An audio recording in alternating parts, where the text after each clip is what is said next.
Most people believe central banks control the economy through interest rates. Raise rates and inflation slows. Lower rates and growth accelerates. That is the conventional framework, clean, logical, and widely accepted. It is the story presented in economic textbooks, repeated in financial media, and cited in political discussions around the world. For most people, interest rates are the mechanism, the lever, the primary tool of monetary power.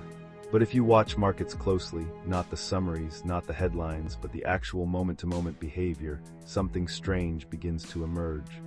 A pattern that the standard explanation cannot account for. Sometimes the Federal Reserve raises interest rates and markets rally. Sometimes inflation rises, a condition that should trigger tightening, and bond yields actually fall. Sometimes central banks announce nothing at all, and markets move violently in response. These are not anomalies, they are not accidents or temporary distortions. They happen repeatedly, across different cycles, different economies, and different central bank regimes, which raises a deeper and more fundamental question. If interest rates are truly the real lever of monetary power, if they are the mechanism by which central banks control economic outcomes, then why do markets react more strongly to words than to actual policy changes? The answer to that question reveals something most people who follow financial news never fully notice, and it changes how you read central bank behavior entirely. Central banks do not simply manage money. They manage expectations. And expectations in modern financial systems are not passive reactions to policy.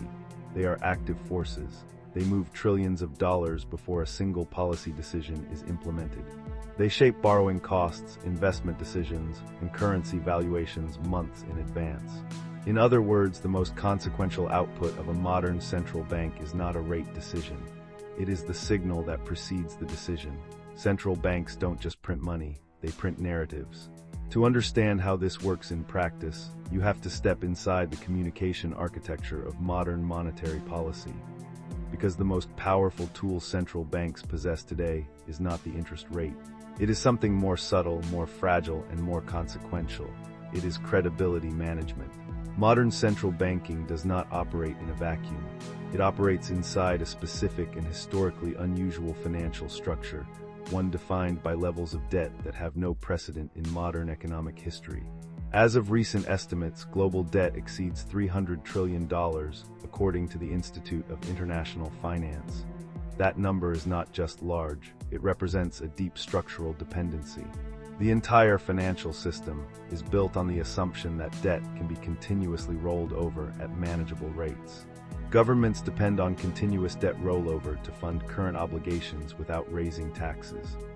Corporations rely on cheap financing to maintain operations, service existing liabilities, and invest in growth. Banks operate on leveraged balance sheets, where even small shifts in asset values can threaten solvency. In such an environment, sudden and unexpected changes in borrowing costs do not simply slow growth. They can destabilize entire systems. They can trigger cascading failures across interconnected institutions.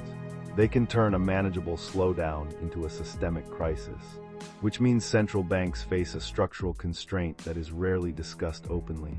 They cannot allow markets to move unexpectedly, not because they want to protect investors, but because unexpected moves create volatility. Volatility creates liquidity stress, and liquidity stress, in a system this leveraged, can cascade into financial instability. So instead of surprising markets, central banks attempt something fundamentally different.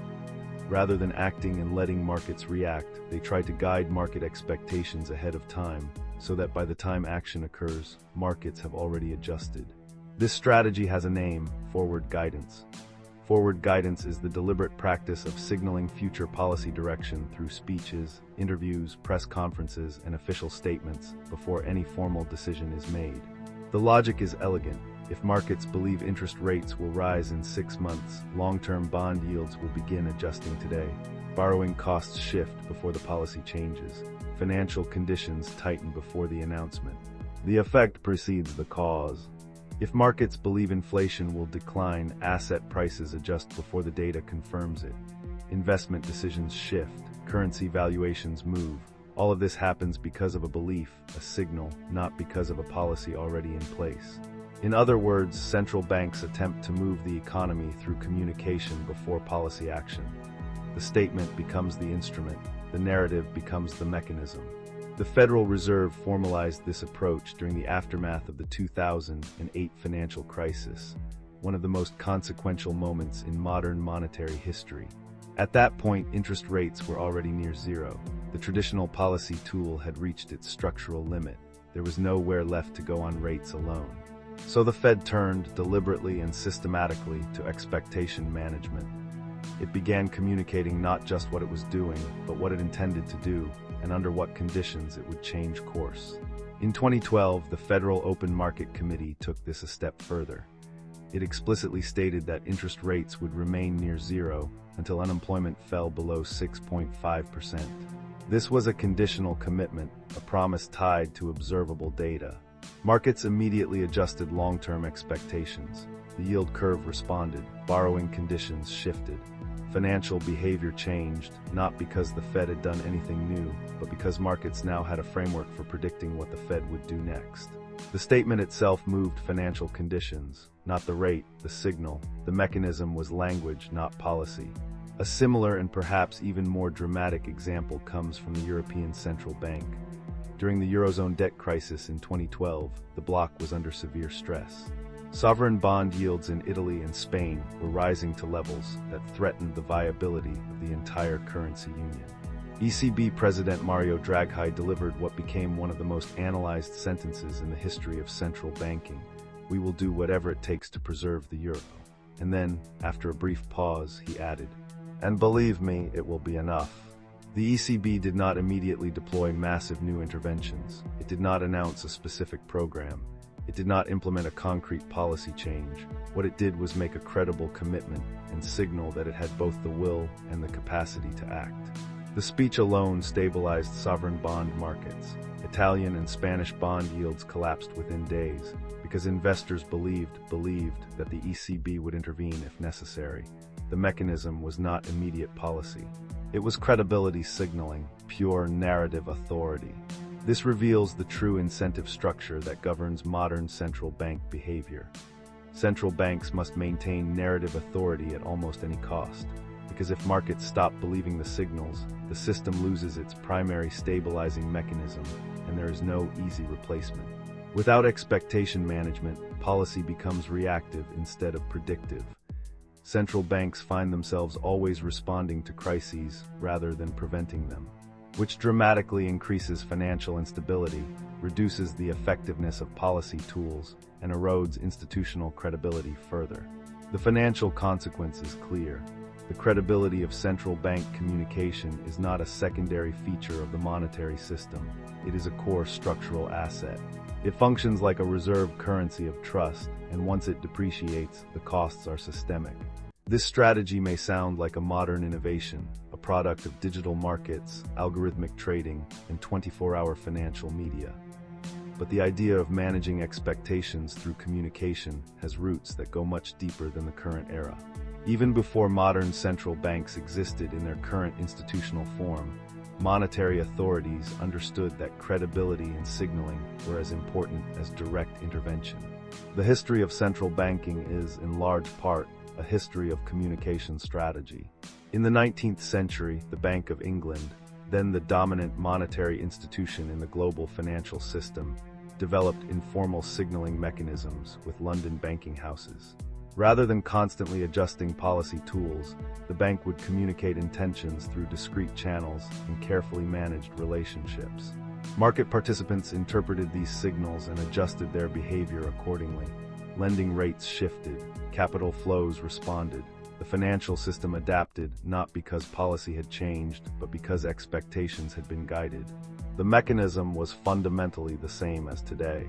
Later, during the Great Depression of the 1930s, the Federal Reserve demonstrated what happens when that signaling function breaks down. It failed to provide clear communication about its intentions. Policy uncertainty increased dramatically. Institutions could not predict what the central bank would do or when it would act. Bank failures accelerated, credit contracted sharply. Economic historians and monetary theorists have spent decades analyzing this period, and many cite the lack of communication clarity, not just the policy decisions themselves, as one of the factors that amplified and prolonged the crisis. In contrast, the modern Federal Reserve has constructed an elaborate and deliberately designed communication infrastructure. Federal Open Market Committee statements, released after every policy meeting, are parsed word by analysts around the world. Press conferences are held after meetings, giving the chair an opportunity to contextualize decisions, address uncertainty, and shape the narrative around future policy. Detailed economic projections, the so-called dot plot, give markets a map of where individual committee members expect rates to go. Minutes from each meeting are released several weeks afterward, providing a more detailed window into the deliberations and the range of views within the committee. These documents are studied carefully because shifts in language between meetings often signal shifts in policy direction. Beyond official documents, regional Federal Reserve presidents deliver speeches throughout the year, across universities, industry conferences, and policy forums. And in carefully managed interactions with financial journalists, key messages are reinforced, trial balloons are floated, and the narrative is continuously maintained. All of these components, the statements, the conferences, the projections, the minutes, the speeches, the interviews, form a communication ecosystem. Its purpose is not transparency for its own sake. It is to guide expectations gradually, reduce policy uncertainty, and manage financial conditions without relying solely on direct action. The European Central Bank operates by the same principles. ECB Governing Council members deliver speeches across European capitals and financial centers, often signaling policy direction weeks or months before official decisions are announced. The language is deliberate, the timing is strategic. Markets parse every word. Analysts and traders maintain glossaries of central bank terminology, tracking which phrases signal tightening, which signal easing, which represent a shift in tone. Even the absence of a previously used phrase can be interpreted as a signal. Silence itself becomes a communication tool. Minor phrasing changes can move bond yields, currencies, and equities significantly. A single adjective replaced, a qualifying clause removed, a conditional statement added, these small linguistic shifts can shift billions of dollars in asset valuations within hours. What changed historically is not the desire to influence expectations. Monetary authorities have always understood the power of credibility in signaling. What changed is the scale, the speed, and the infrastructure through which those signals travel. Global financial markets now move at digital speed. A speech that once took days to reach major financial centers now reaches every algorithmic trading system simultaneously. Which means narrative management must operate not just carefully, but continuously, because the market is always listening. A single sentence from a central banker can move billions of dollars within seconds. The structural parallel across history is clear. Just as past monetary authorities relied on credibility to stabilize financial systems, modern central banks rely on continuous narrative control to prevent disorderly market reactions. Understanding this mechanism changes how you read financial markets, because markets today respond less to current economic conditions and more to expected policy responses.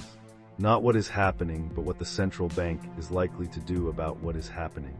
This dynamic is often described by economists and analysts as the reaction function. The reaction function is the market's model of how a central bank will respond to changes in economic data. Once investors have internalized this model, they no longer need to wait for policy to change. They act in advance. Will the Fed raise rates in response to strong employment data? Will the ECB slow its tightening cycle if manufacturing weakens? Will liquidity expand if credit markets show signs of stress?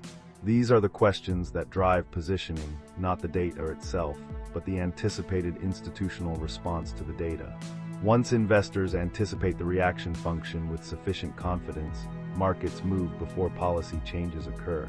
This is not speculation in the traditional sense. It is a rational response to a system where the signal reliably precedes the action. Markets are pricing the future policy, not the current conditions. This dynamic produces several observable and recurring patterns in financial markets. Patterns that confuse investors who are focused only on economic fundamentals, but make complete sense once you understand the expectation management layer. The first pattern, bond markets often move ahead of central bank decisions by significant margins. Long-term yields frequently adjust weeks or months before any rate change is formally announced. This is not prescience, it is markets responding to communication signals that have already been sent. If the Fed has been consistently communicating that it intends to raise rates, the 10-year Treasury yield will have moved well before the meeting date arrives. The announcement, when it comes, may trigger almost no additional movement because it was already priced in.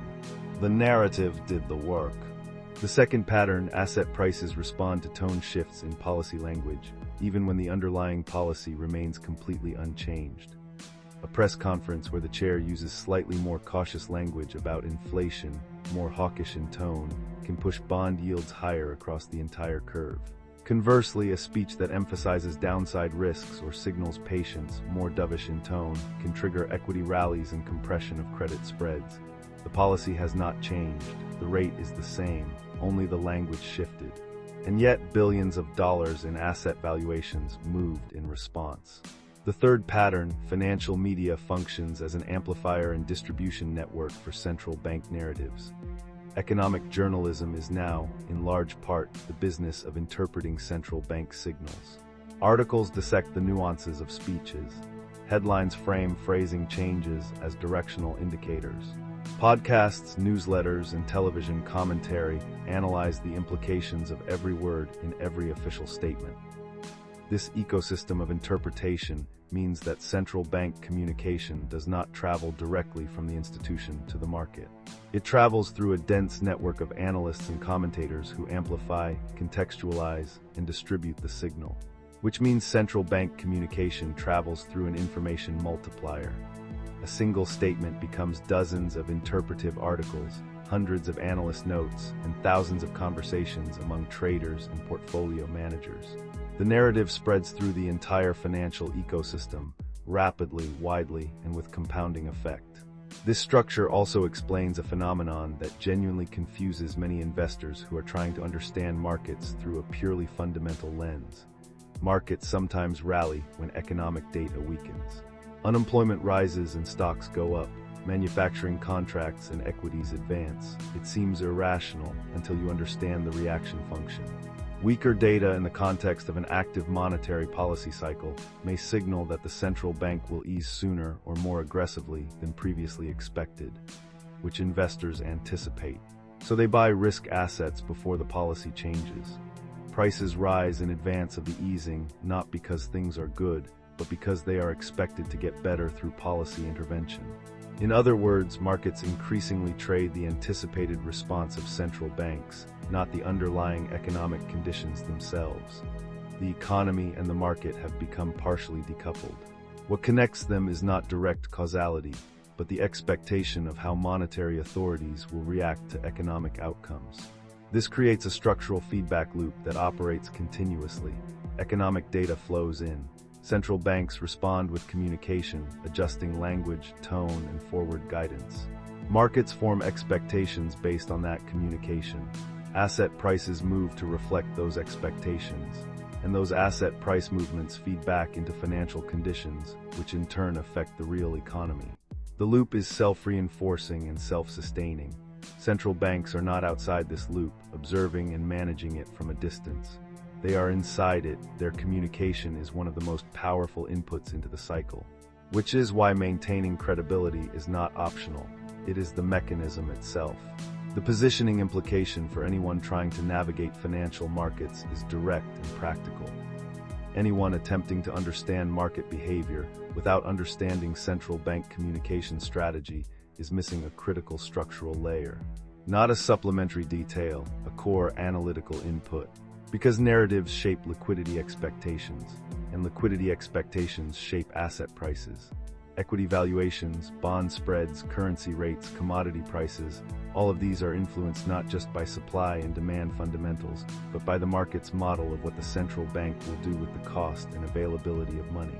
None of this means central banks control markets perfectly. They do not, and it is important to be precise about what this mechanism can and cannot do. Expectation management is powerful, but it is not omnipotent. It has structural limits. Markets occasionally challenge central bank credibility directly. If the gap between communication and reality becomes too large, if inflation persists despite assurances that it is transitory, for example, the narrative framework can fracture. Credibility, once lost, is extraordinarily difficult to rebuild. Inflation shocks of sufficient magnitude can overwhelm communication strategies entirely.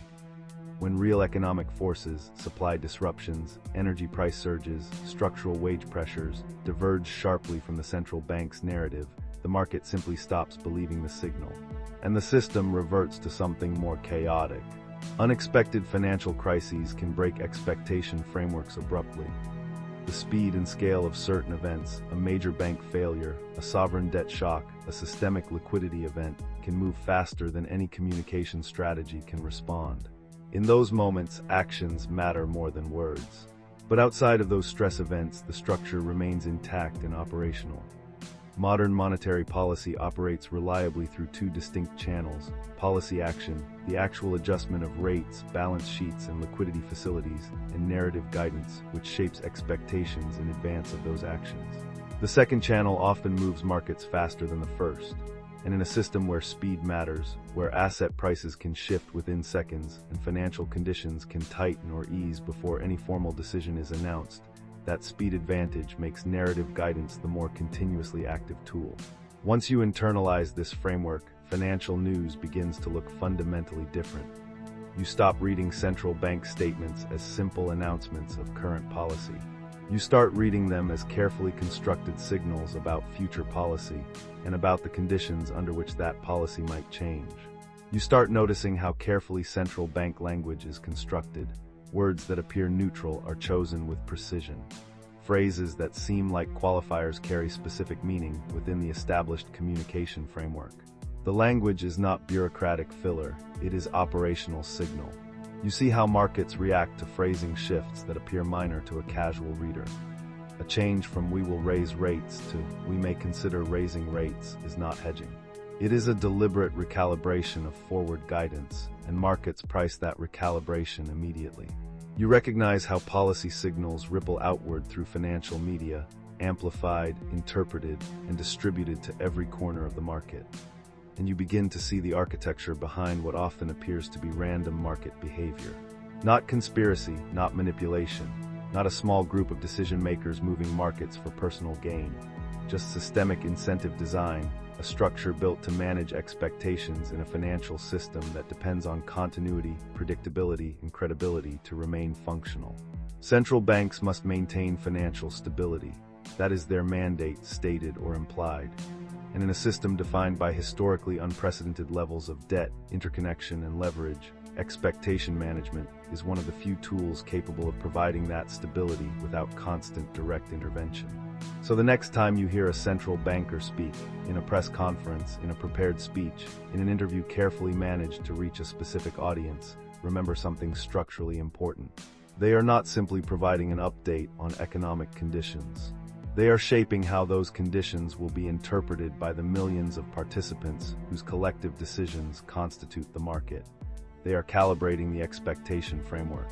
They are adjusting the narrative layer that sits between economic data and financial behavior. And in modern financial markets, that interpretation layer often moves capital faster than policy itself. A speech can shift financial conditions before any rate decision is taken. A carefully chosen phrase can tighten or ease credit across an entire economy without a single vote being cast. Understanding that difference between the policy action and the narrative that precedes and shapes it does not guarantee investment success. Markets are complex, and many factors beyond central bank communication influence outcomes in any given cycle. But it does provide something more valuable than any single trade idea or macroeconomic forecast. It provides structural clarity, a durable framework for understanding the incentives that govern institutional behavior and the mechanisms through which those incentives translate into market dynamics. Because once you see the narrative layer of monetary policy, once you understand that central banks are managing expectations as actively and deliberately as they are managing rates, you stop reacting to headlines as isolated events. You start analyzing them as data points within a larger communication strategy. You stop asking what the central bank said. You start asking what they are trying you to believe and why, right now, they need you to believe it. That shift in perspective is the difference between consuming financial news and understanding